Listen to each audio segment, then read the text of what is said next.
This discussion is going to look at some different cognitive conditions and disorders and how exercise could impact them. So in looking at cognitive disorders are essentially going to fall into two primary categories. Okay, so there's going to be developmental disorders and neurodegenerative disorders. So those are going to be the two kind of categories, and we'll kind of talk about as we go through some of the different conditions. It should just be noted that cognitive disorders carry a greater likelihood of obesity, in part contributed by the caretakers without sufficient knowledge of the disorder. So again, these disorders present in various ways. It can obviously be difficult for caretakers to kind of know everything about the disorders, but certainly there are some things that can be done that can help benefit or at least maybe slow the progression of some of these disorders. And also in individuals that have them, allow them to have just greater overall function in life. So when we look at a lot of the exercise recommendations, again, individualization is going to be really important because again, there's various functional disabilities that you can see along a spectrum, even within the actual diagnoses. So again, instruction really needs to be considered, and even just sometimes how you communicate with individuals with cognitive disorders becomes very important. Another thing is equipment choice is going to be important, again, based upon anatomical and cognitive capabilities. And we'll also kind of look at some of the issues related to motor control that could become an issue. So one of the things we might see is that some of the equipment that you can classically use with a lot of individuals may not be the best choice, or certain exercises might not be the best choice. The other thing we tend to see, which is an important note, is that many times for individuals with cognitive disorders, there's decreased opportunities for physical activity, particularly as they get older. Nutrition tends to be a major issue, just general economic conditions, and even just, again, sort of the advent of technology. We talked about at the beginning of the year how technology, while obviously bringing with it some good things, has kind of hurt us because it's made us, a little more dependent on that with our time and attention as opposed to performing physical activity.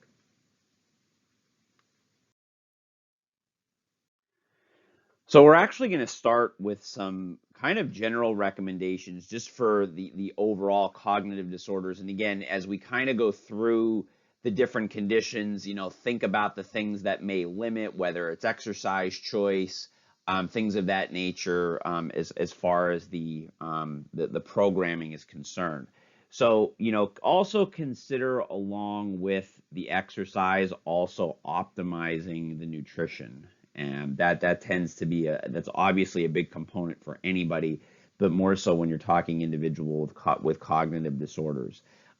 Four considerations in general can really kind of help in designing the programming. One is to individualize the training.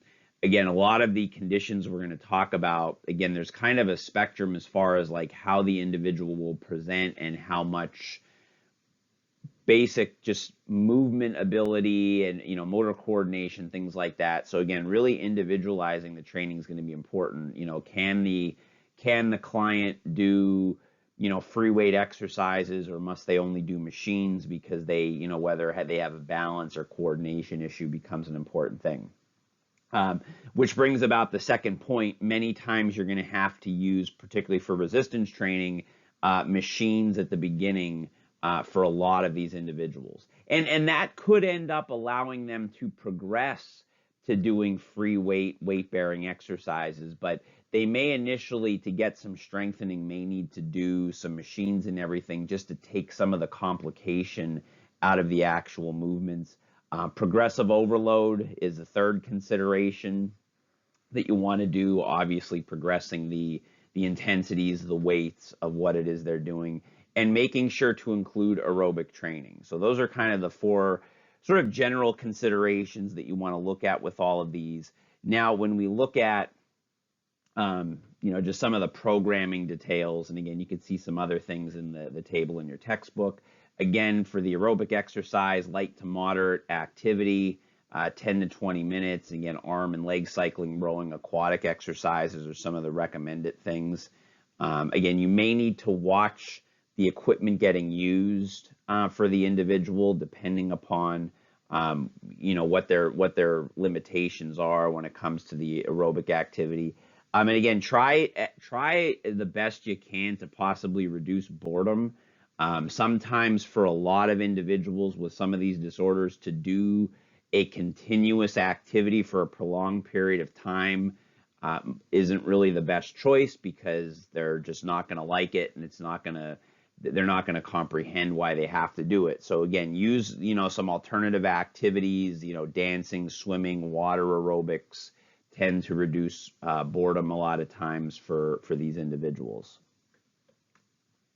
As the person progresses, an individual can look to meet the Department of Health and Human Services recommendations of at least 150 minutes of moderate intensity activity per week. So that's something that they could, again, even with the aerobic activity, kind of progressing the intensity as you go along. And then for the resistance training, again, using machines or body weight, 1 to 2 sessions per week. Again, that 8 to 12 rep range is here. And again, sometimes machines can just allow for better overload. So, you'll be able to find that, even if you're using a lot of machines that are even single joint based, their general strength is going to improve, because they're going to be able to overload those exercises typically a lot better than they can, again, say like a barbell back squat, where there requires a little bit more coordination. And again, depending upon, again, the condition and how the person progresses, they may be able to progress to that. We all know that those types of exercises do tend to have an overall better benefit, but that just might not be the starting point for many of these individuals. So that's something just to kind of take a look at. And again, as we get into some of these different conditions, we'll see, again, highlight specific things. So, kind of in the back of your mind, even beyond what I'm telling you, be thinking about ways to organize and think about, for all these different conditions, what are, peculiarities and things that might stand out that would have to be modified in the programming. So autism spectrum disorder, so this is going to fall under the category of a developmental disorder related to cognition. So autism spectrum disorder is characterized by deficits in social communication and social interaction, and one of the kind of key things here is the restrictive repetitive behaviors, interests, and activities, and that includes having a really increased input with sensory stimuli. Many times you see the stereotyped behaviors in these individuals, the body rocking, the obsession with a certain object or a topic of interest, an insistence on sameness, meaning like, if they have a routine in the course of their day, they want to do the same thing every single day. Another thing that you tend to see with a lot of these individuals is repetitive vocalizations, or what's known as echolalia.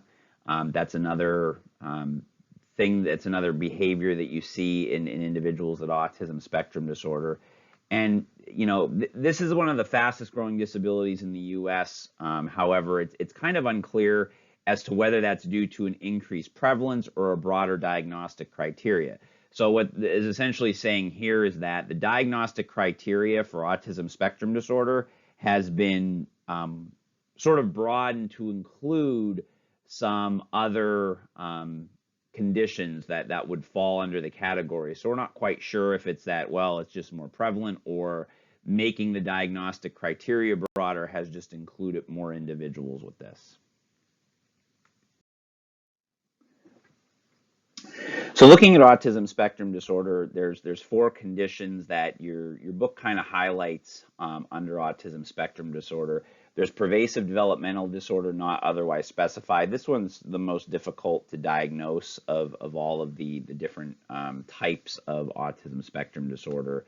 You have childhood disintegrative disorder, also known as Heller's syndrome. So this is characterized by a loss of previously acquired language, social skills, and various motor skills. So this is an individual. This would be a child who has kind of acquired those skills as they would, and then they basically lose them. So over time, those skills basically are no longer available for use. Asperger's syndrome is primarily a social variation of this, but the individual will have average to above average cognitive function. So individuals with Asperger's syndrome can be very, very intelligent, very high level cognitive functioning, but socially they struggle significantly. So this is where a lot of those symptoms related to, being able to interact with individuals is very limited.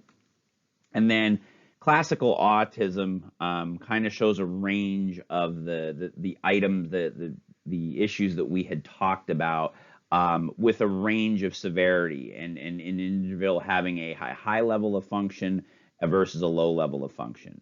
And usually any of these would be diagnosed typically in the first 14 months to 3 years of life in many instances.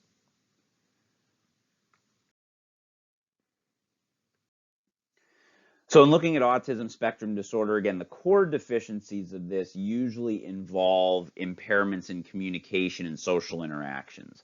So, and again, you have the stereotypical behaviors that we had kind of mentioned earlier. So make note of those. So all of the, particularly the four that we just described, the four presentations of it, all kind of have those behaviors and those functional disabilities in a certain or varying amount. Many times individuals with this will display these like major outbursts, and usually it's just going to be due to frustrations and the inability to express themselves. So, an individual with a form of autism spectrum disorder can get frustrated doing something, and they don't know how to they essentially just don't know how to express their emotions, and that becomes very difficult. So instead of kind of being able to control it, they just have these big major outbursts. Again, your specific diagnosis is going to be based upon what's called the Diagnostic and Statistic Manual of Mental Disorders. And we had talked about how more and more we're finding there's a larger amount of individuals being diagnosed with autism spectrum disorder. Part of that could be because, again, the diagnostic criteria has widened, and Asperger's and the pervasive developmental disorder not otherwise specified is now included within that. So that brings in a whole other group of individuals. So those two conditions, for instance, weren't necessarily recognized under autism spectrum disorder, and then that changed. So that brought some, obviously, a greater, you would see a greater increase in the number of individuals who are diagnosed with it.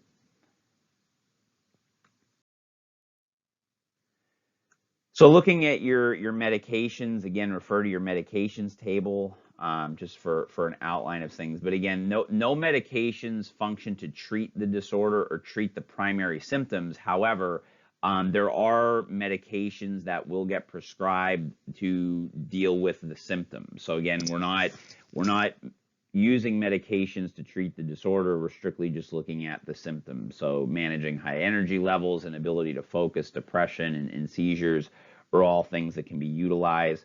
Again, the two main categories of medications are going to be your selective serotonin reuptake inhibitors, which many times are used for depression, and your antipsychotic agents. So, again, to note your side effects and how that could obviously impact their physical abilities.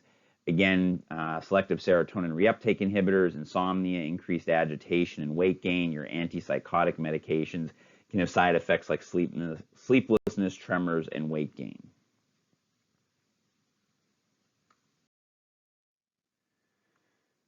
So when we look at the effects of exercise, the benefits of exercise is really no different than for individuals without autism spectrum disorder. So again, a lot of the similar benefits that you would have for the general population are certainly present here. So again, common effects, cardiovascular health, lean body mass, decreased adipose tissue, weight control, increased strength, balance, okay, many of the things that we see, again, decreased risk factors for cardiovascular disease, again, many times individuals, whether it be a cognitive disorder or something like that, they end up having comorbidities because of the fact that, again, they're not encouraged to perform physical activity, um, and certainly that's something that brings upon more health issues. Most of the most beneficial may be a decrease. They've actually found a decrease in the repetitive behaviors that also result in increased academic engagement with a dose-response relationship. So basically, what they found is that one of the particular benefits beyond just the general health benefits is that there's a dose-response relationship, meaning that the exercise actually helps to improve, again, or in this case would be decreasing the repetitive behaviors and allow them to increase in and do better in their schoolwork for the young children. So you do see a definitive benefit there, which is something that should certainly encourage structured physical activity for these individuals. So when you look at exercise consideration, so one thing to remember is that, again, for these individuals, many exercises might be difficult to perform. Okay, so that, when you're thinking about your exercise selection, you have to really consider picking, simple movements. Again, maybe considering at least to start with utilizing machines. Now, beyond that, beyond the actual physical exercise, with individuals like this, we're going to have certain considerations we have to look at. We don't want the exercise environment to be overstimulating. Okay, so for these individuals, you want to kind of keep the environment as neutral and calm as possible. In communicating with them, your verbal communication should be relatively flat without sarcasm or jargon. The reason why that's important is that, individuals with, one of these autism spectrum disorder, along the autism spectrum disorder, they won't get, number one, they won't understand sarcasm, and it could actually frustrate them because it may make it difficult for them to understand what it is you're trying to get across. So you actually really want to keep your communication with them very basic, very flat. Stay away from complicated jargon. Try to keep your verbal communication with them as simple as possible, because they're not going to get, we always like to, I've always liked to, for instance, joke a lot of times when I'm dealing with, the athletic population, we kind of joke and with each other. But again, individuals with autism spectrum disorder, they're going to struggle with that, and they're genuinely not going to kind of understand. They'll kind of take pretty much everything you say very literal. So you have to make sure that you're aware of that. You do want to increase the rest periods a little bit, potentially, for these individuals. And again, keep the exercise with a variety of activities, again, to kind of keep their interest. Again, as far as your general recommendations, as far as programming is concerned, resistance training in the 8 to 12 repetition range is fine for them. Begin with a set, gradually work your way up to 3 sets. Your aerobic exercise, moderate intensity, 20 to 30 minutes, at one time, or accumulated over the course of the day, about 3 days a week. And again, if you can, incorporate several different modalities, just because it'll help maintain interest a little bit more.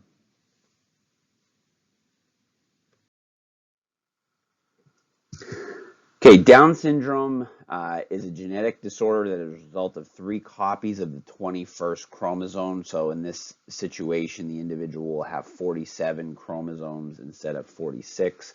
One of the distinguishing characteristics of this tends to be the physical characteristics and the distinct facial look and growth delays. Besides the physical appearance that you see, individuals with Down syndrome may have difficulties with learning motor patterns, lack some social and self-care skills. Again, depending upon the presentation, there's kind of a wide variety of symptoms and a wide variety of functional levels that these individuals could have. Their intellectual abilities are typically lower than average, but interestingly enough, the IQ in individuals with Down syndrome has actually been increasing in the last few years. So the average IQ was about 50. Now it looks to be in the 50 to 70 range, and just for reference standpoint, the average in the general adult population is between 70 and 130. The only known risk factor for having a child with Down syndrome are older age of the mother. So if the mother gives birth after 35 years of age, and a younger mother who's a heavy smoker. So also kind of looking at the condition of Down syndrome, there's also tends to be a lot of generalized muscle weakness, poor cardiovascular fitness, impaired coordination, and poor exercise economy with these individuals. So, and again, and this can also be sometimes combined with something on the autism spectrum disorder. So that's something that should be noted as well. Again, just some other characteristics related to the pathophysiology. So we already kind of talked about some of the items, some other things that we may not have mentioned yet. The delay in mental maturation is a key characteristic of this. Muscle weakness, or what's also known as hypotonia, is something as well. They tend to also have a short stature. There's some other cardiac abnormalities that could sometimes create this, create some issues as well, which again could be helped obviously by the exercise. And they talk about, we mentioned some physical characteristics already, but they have a curved fifth finger and a single palmar crease. So those are some other things, physically that you would look at with an individual with Down syndrome. As far as medications, again, we look here more at things that will usually treat other comorbid conditions. Again, there's other conditions that are many times associated with Down syndrome. So again, look at those medications. And again, what you're kind of getting at here is, you're going to see other medications that have been typically either talked about before or are used to treat some other items. So, when you take a look at that medications table, again, just kind of look at and maybe make some notes to yourself off to the side about, what would get used and essentially what they would be getting utilized for. So in looking at the effects of exercise, so again, when we look at individuals with Down syndrome, we look at, again, muscle weakness, or what they also call hypotonia is a common thing you would see in individuals with Down syndrome. Poor cardiovascular fitness, impaired motor coordination, and again, poor exercise economy, or basically they can't perform, vigorous physical activity for long periods of time. And the cognitive function of the individuals can sometimes play a role in some of the difficulty associated with exercise. Now, it should be known that, structured programs, again, have shown benefits for individuals in Down syndrome. So again, improved leg strength and functional performance, as well as improved peak VO2.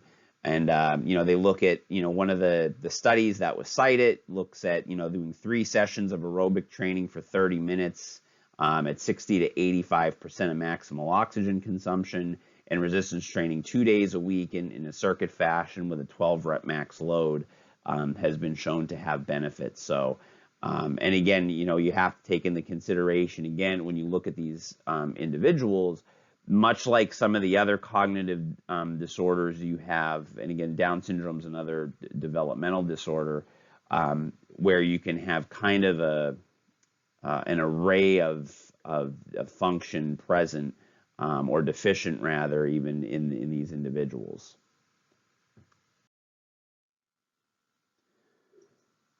So looking at exercise considerations, before getting into like some programming things, another thing to note is the importance of maintaining hydration for individuals with Down syndrome. So that their sweat glands have a limited ability; they're not as efficient with cooling the body down. So there's a slightly higher risk of heat illness.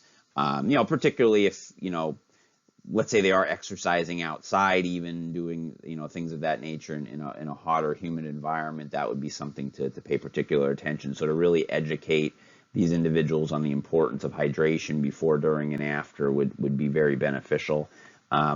So just some things to look at: walking and jogging are recommended to improve efficiency and independence, but certainly there's, other activities could be a little bit more motivating. You do have to be consider, again, depending on the presentation of the individual, if they have sensitivity to noise, that could be something that would potentially be an issue.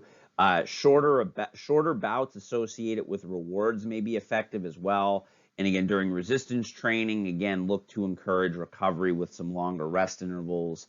And part of the reason why you want the shorter bouts is that, again, low exercise economy, and that may also impact the intensity of the session. So you want to be mindful of the level of intensity. Again, the aerobic training, for higher functioning clients, you could be looking even at a 50 to 70% peak VO2, 15 to 30 minutes. Resistance training, try to keep the sessions below 45 minutes, 2 to 3 days per week. As far as exercise selection, you're going to have to base that off of their motor abilities. If their motor abilities are pretty good, you could look to do some more weight-bearing type things. If you're in doubt of that, or the individual is showing that their motor efficiency, their coordination might not be as good, you may have to scale back, use some single joint exercises and some machine exercises as well.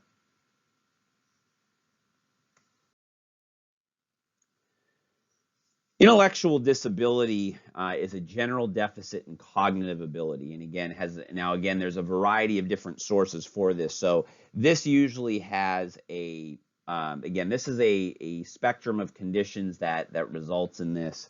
So Down syndrome, which we already talked about, kind of falls underneath this category as well. Fetal alcohol syndrome, Fragile X syndrome, some other genetic conditions.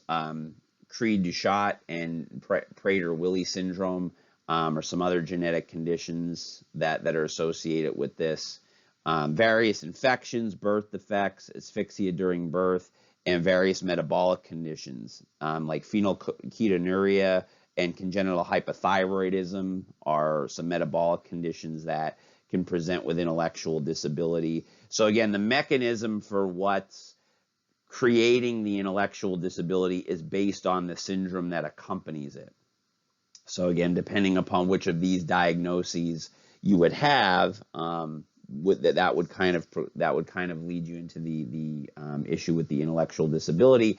And again, to varying degrees, obviously the brain, the neurons, the synapses in the nervous system would all be affected to varying degrees, again, depending upon the actual condition causing this. So again, medications, again, they're not going to improve the disability. They'll be personalized to the individual. So again, look at the medications chart. Medical clearance and knowledge of any medications, again, is going to be important. And that's something that's not just particular to this, but obviously it's a statement that you could apply to a lot of the different conditions. So again, you'd have to look at, again, what the medication is being done for. There's a lot of medications and classifications of medications at this point that we're repeating. So hopefully you're starting to kind of recognize them a little bit more. For instance, not that this necessarily applies to intellectual disability per se, but the blood pressure medications, a lot of the cardiovascular medications have all been kind of talked about before. So hopefully at the very least you're starting to recognize classifications and names of those medications at this point.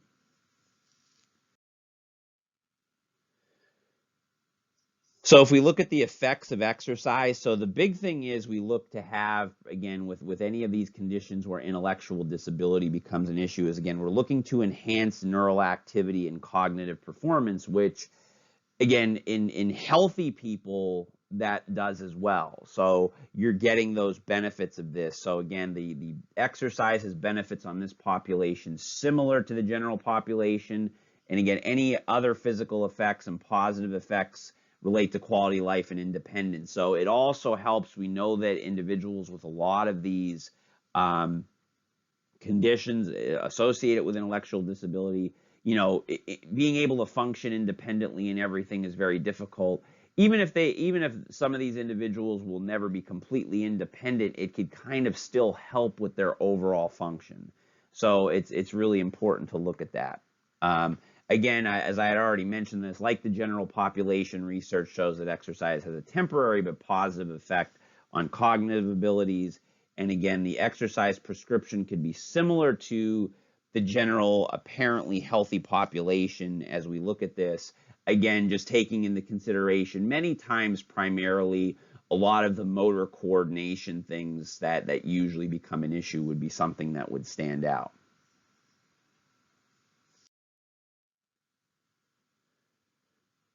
So again, further looking at the exercise considerations, again, based on their physical and cognitive abilities of each individual, okay? And again, even if you scale back and you're a little bit more conservative with what you do with them, you could always progress them. Plus two, it would also be obviously, again, very rewarding for these individuals to, even if they're doing something a little easier at first, to then show that they could progress. It could certainly do a lot for their well-being. Some individuals can incorporate free weights, but again, you may have to watch with some of your movements. Okay, so again, try to keep the movement simple, even if you're starting just like, for instance, take like a squat, which we all know can be a difficult exercise to teach. You may start with like a body weight or a goblet squat, which can be something that can be a little easier for them to do at first. Again, some other recommendations, and again, I don't have the table cited up here, but certainly look at that as well. So aerobic training 3 to 4 days a week. Again, various modalities to kind of keep the interest of the individual.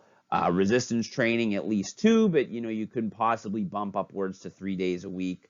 And again, just modify based on the individual's, intellectual capabilities or their motor abilities.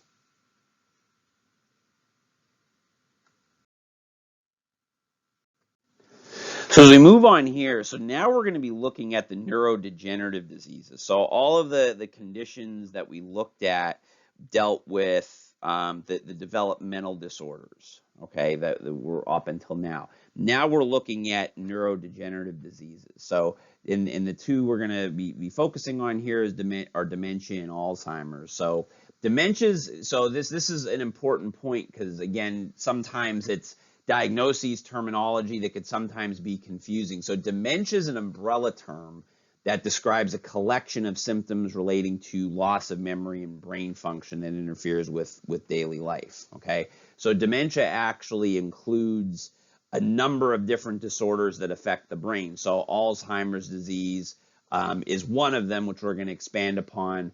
Huntington's is another one. Parkinson's, which we've talked about before, is another condition. Creutzfeldt-Jacobs disease, vascular stroke are all things that can fall under the umbrella of dementia. We're going to talk a little bit more about Alzheimer's as well. So Alzheimer's is a type of dementia that differs from dementia in that Alzheimer's is progressive and degenerative, whereas dementia may actually be static or even reversible. So, dementia is still a neurodegenerative disease, but what's different about, dementia on its own is that it, like I said, it's more static and it can't even possibly be a little reversible, whereas Alzheimer's is just progressive and degenerative. In other words, it's not going to get any better, okay? To have the medical diagnosis of dementia, a person has to have 2 or more of the following. Cognitive functions are impaired without loss of consciousness, and then they'll also have memory, language, issues with ability to focus, issues with reasoning and judgment, and visual perception. So that's where your medical diagnosis of dementia would come in. Again, Alzheimer's kind of takes it a step further in that you get kind of that irreversible and progressive damage and disability that occurs over time.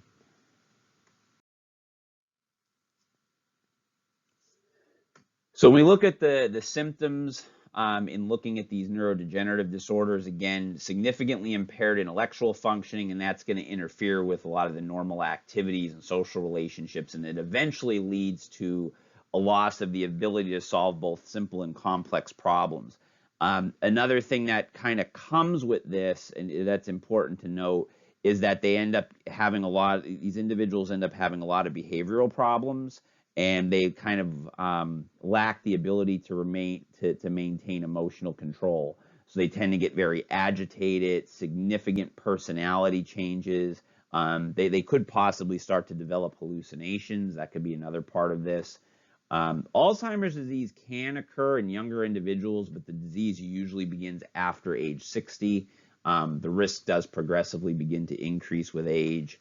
Again, risk factors are not well known, but it could include genetic predisposition, high blood pressure, high cholesterol, and a history of diabetes are all things that can possibly lead to or put someone at risk for this.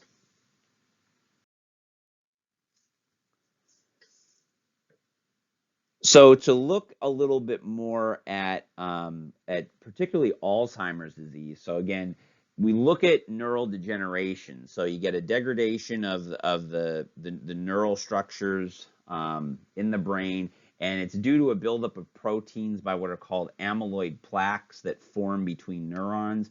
And those which are normally broken down, and you get these what we call neurofibrillary tangles. So basically what happens is this is actually a part of the normal aging process, but essentially what's happening is it's now it gets accelerated. It happens at a much faster rate, and this tends to again destroy the memory, the thinking skills with these individuals. Alzheimer's is also tiered. In other words, they have mild, moderate, severe cases of it.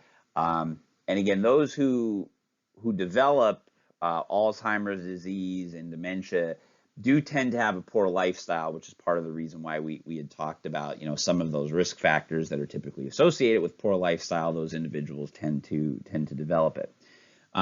In general, exercise can improve dementia or slow its progression, as well as possibly benefit cognitive function. Again, so the benefit to cognitive function that you have with exercise in the general population could still work with this.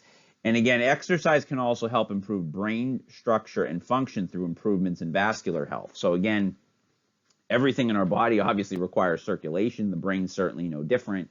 So if your vascular health improves, that's obviously going to improve blood flow to the brain, which is, in essence, essentially going to help improve brain function as well. So medications are given to reduce symptoms associated with the conditions, but they don't treat the disease. Now, there's some new things mentioned here that haven't been talked about before. The cholinesterase inhibitors, what they basically do is, again, they help with the memory loss, confusion, and some of the issues with reasoning. They actually slow the breakdown of acetylcholine, okay? And that can actually delay symptom progression. So acetylcholine is a neurotransmitter in the nervous system that again sends that message volley between neurons. Cholinesterase inhibitors actually help to slow the breakdown of that. Memantine and Nemedia is a form of that. That's going to be prescribed for moderate to severe Alzheimer's disease. Again, that helps with a lot of the again the typical symptoms that you see, and memantine regulates glutamate activity. Glutamate's another neurotransmitter. It's an excitatory neurotransmitter. This medication will help in regulating that. Again, you see the side effects there, which obviously can possibly impact the physical activity. So be aware of those as well.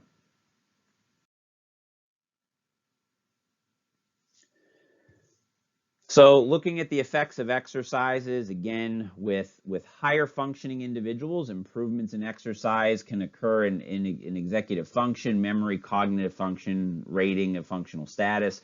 So again, you see a lot of the function can help improve, particularly in individuals early on in the process with this. And again, it could also then delay the progression more. So obviously, Alzheimer's is going to progress, and they're gonna have declining skills over time, definitively with that.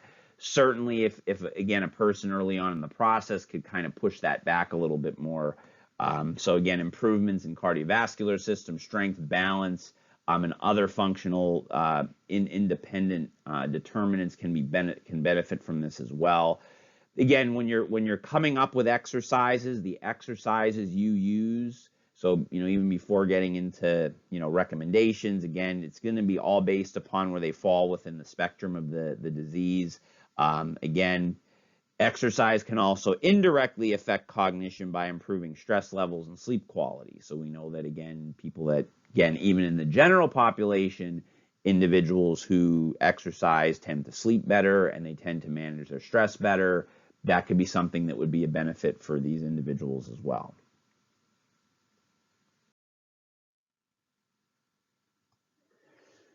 So exercise recommendations, again, in the early part of these conditions, a lot of your general recommendations can be followed.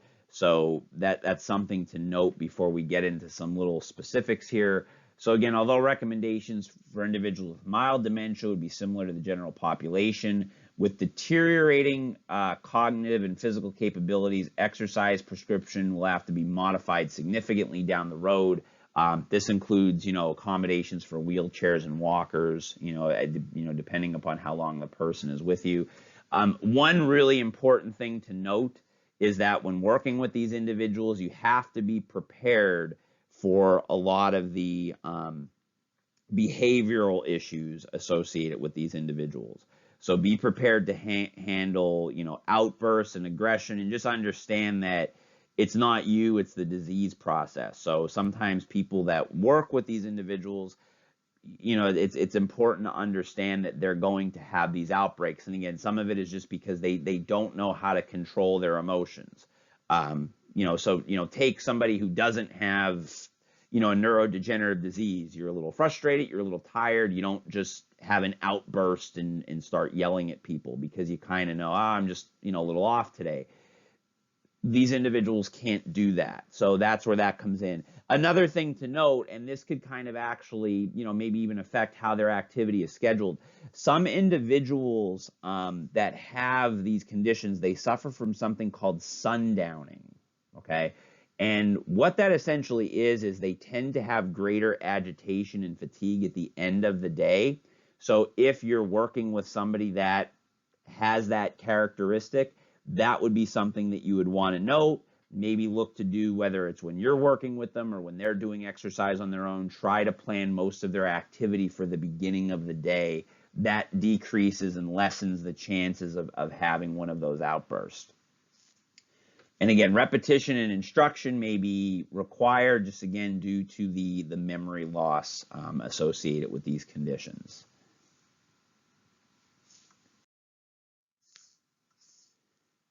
And again, here are your learning outcomes. So again, go through the learning outcomes. Again, make sure that you can go and do this. So describe and explain the range of cognitive disorders and their respective etiologies. So you should be able to recognize the similarities, the differences, what they all mean. Again, the difference between a developmental disorder, a neurodegenerative disorder. We only talked specifically about 2 neurodegenerative disorders. I'd mentioned some things that are associated with kind of the broad diagnosis of dementia. Again, recognize the importance of individualization. We had talked about that repeatedly. Again, with some of these individuals, sometimes you got to look to change things up. Look at the encouragement. Be aware of the environment. At the same time, with environment, make sure, again, for some individuals, sometimes overstimulation could be a problem. So that's something to keep in mind as well.